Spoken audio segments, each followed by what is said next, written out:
নমস্কার বন্ধুরা, আপনাদের স্বাগত জানাই কবিতা কিচেন ভিলেজ ফুড চ্যানেলে। আজকে আমি একটা নতুন রেসিপি করছি। আপনারা তো লাউ দিয়ে চিংড়ি মাছ করে খান, আপনারা লাউ দিয়ে কাঁকড়া করে খান। আজকে আমি করছি লাউ দিয়ে রুই মাছ দিয়ে লাউ দিয়ে একটা তরকারি। আপনারা প্রথম থেকে দেখুন, আপনাদের ভিডিওটা ভালো লাগবে আর এরকম করে রান্নাও করবেন, আপনাদের ভালো লাগবে। আমি তাই রান্নাটা এবার চালু করছি। আমি উনুনে আগুনটা ধরাতে দিয়ে দিয়েছি। এবার উনুনটা ধরলে আমি রান্নাটা শুরু করবো। উনুনটা ধরে গেছে বন্ধুরা, এবার আমি উনুনে কড়াটা বসিয়ে দিচ্ছি। সরষের তেল দিয়ে দিচ্ছি। আমি সরষের তেলেই রান্নাটা করব। সরষের তেল সব থেকে ভালো।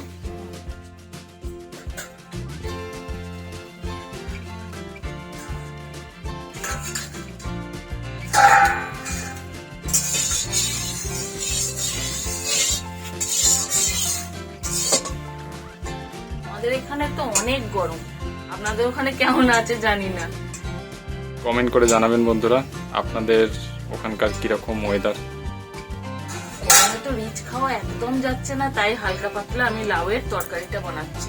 আমি কিন্তু খুব কম মশলা। আচ্ছা, উনুনে তো ধরে গেছে, তো ততক্ষণ দেখিয়ে দাও যে কি কি এখানে জিনিসটা লাগছে। হ্যাঁ, আমি লাউ নিয়েছি কেটে, সরু সরু করে আমি কেটে নিয়েছি। আর ছোট্ট ছোট্ট করে আলু নিয়েছি কেটে। একটা টমেটো নিয়েছি, এখানে কাঁচা লঙ্কা আছে, এখানে কালো জিরে ফোড়নের জন্য, আর এখানে তেজপাতা, দুটো এলাচ আর দালচিনি, আর এখানে কাশ্মীরি লঙ্কা গুঁড়ো, লাউতে বেশি ঝাল খাওয়া যায় না, আর হলুদ, আদা, জিরে বাটা। উনুনে তেলটা তো গরম হয়ে গেছে। আর একটুখানি গরম হবে।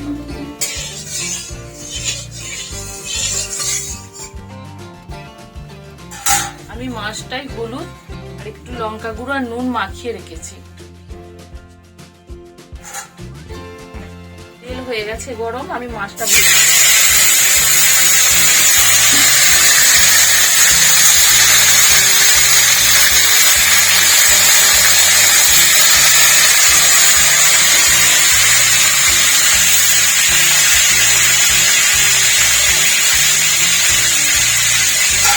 আমার বাড়িতে খুব লোক কম, তাই আমি অল্প অল্প রান্না করছি।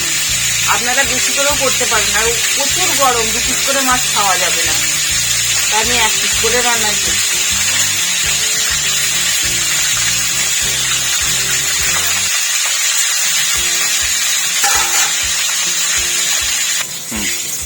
মাছটা ভাজা হয়ে গেছে বন্ধুরা, লাল লাল করে ভেজে নিয়েছি। এরকম মাছটা এরকম ভেজেছি, তুলে নিচ্ছি মাছটা।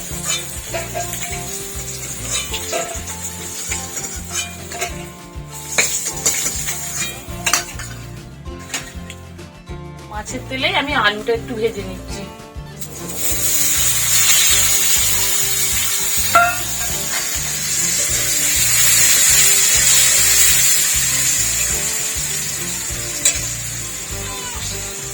আলুটা সামান্য নরম হয়ে যাবে বলে একটুখানি নুন দিলাম।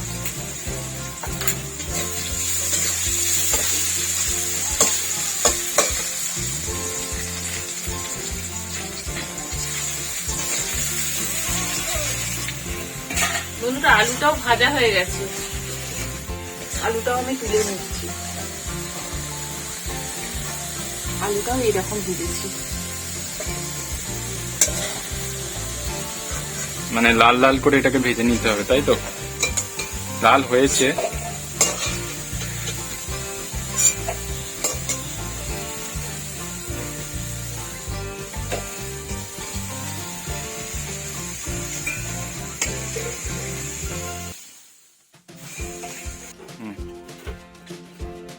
এবার আমি একটা তেজপাতা দিচ্ছি, একটু এলাচ থেতো করে নিয়েছি দিচ্ছি, আর একটু দালচিনি দিচ্ছি, মানে কালো জিরে দিচ্ছি,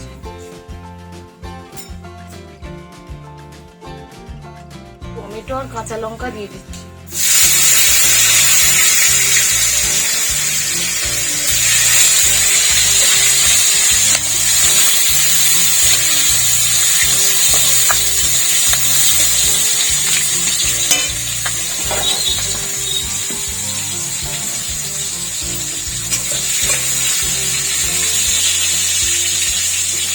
টমেটোটা নরম হওয়ার জন্য সামান্য একটু নুন দিচ্ছি।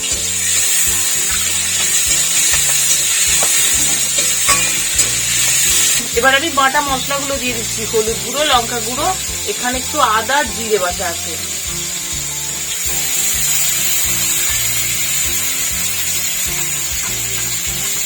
লঙ্কাটা কিন্তু কাশ্মীরি লঙ্কা, শুধু লাল হওয়ার জন্য, কেননা আমি লাউয়েতে ঝাল হওয়ার জন্য কাঁচা লঙ্কা দিয়েছি, আর প্রচুর লাউয়ের ঝাল হলে ভালো লাগে না। অত্যাধিক গরম না,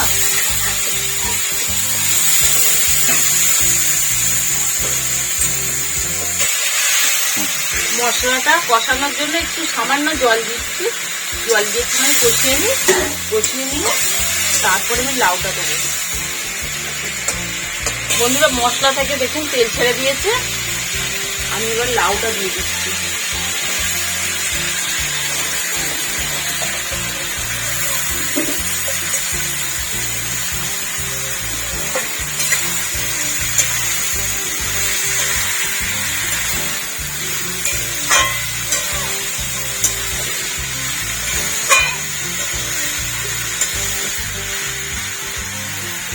লাউটা নরম হওয়ার জন্য অল্প একটু নুন দিচ্ছি।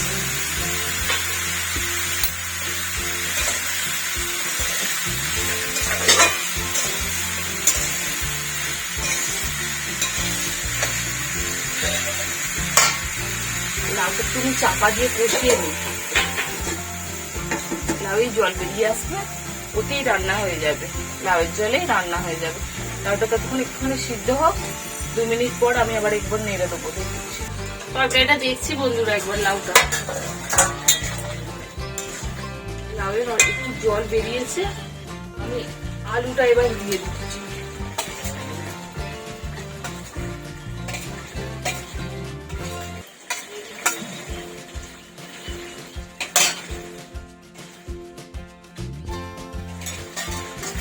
ওগুলো একটা আলাদা নাবিয়ে নেবে নাকি দিয়ে?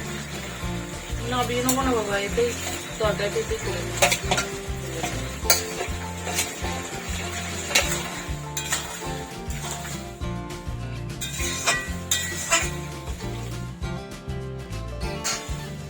ততক্ষণ আমি আরেকটু চাপা দিয়ে দিই, আর 5 মিনিট হোক, আলুটাও সিদ্ধ হয়ে যাক, লাউটাও সিদ্ধ হয়ে যাবে, তারপর আমি মাছটা দেবে। হ্যাঁ,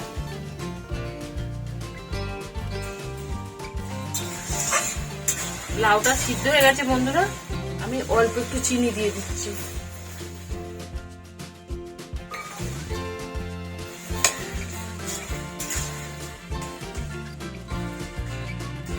মাছগুলো দিয়ে দিচ্ছি আমি।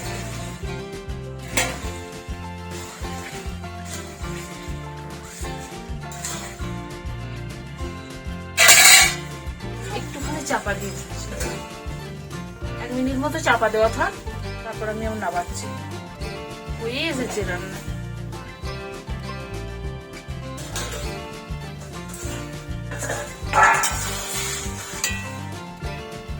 এবার আমি গরম মশলা গুঁড়োটা দিয়ে দিচ্ছি, দিয়ে নেড়ে চেড়ে নামিয়ে নিচ্ছি।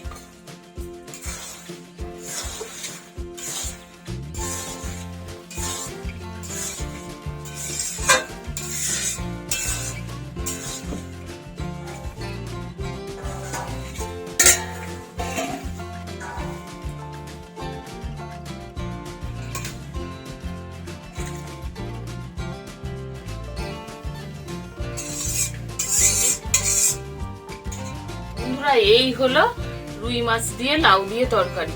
আপনারা এরকম করে বানাবেন, খুব ভালো লাগবে, আর খেয়ে দেখবেন নতুন রেসিপি, খুব সুন্দর লাগবে। আপনাদের এই শেষ পর্যন্ত দেখার জন্য অনেক ধন্যবাদ রইল।